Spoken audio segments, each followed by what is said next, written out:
Sir Ronald Carvalho. Hi, Rosario. May nagbulong sa amin, may boyfriend ka na raw, taken ka na raw. At ang boyfriend mo ay isang waiter. O ano, hindi ka na nakasagot. How true? Totoo bang ang boyfriend mo ay isang waiter? Hindi po totoo yun. Okay, thank you.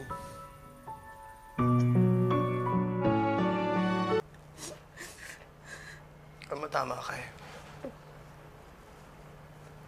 Hindi maintindihan ng kahit na sino ang relasyon natin. Isa kang sumisikat na singer. At isa akong waiter. Mahal kita. Alam mong mahal na mahal kita. Pero hindi lang yun ang kailangan para tumagal ang relasyon natin. Wala naman sa atin ang problema eh. Nasa sitwasyon. At kahit anong pagpigil ang gawin natin, hindi man dumating ngayon,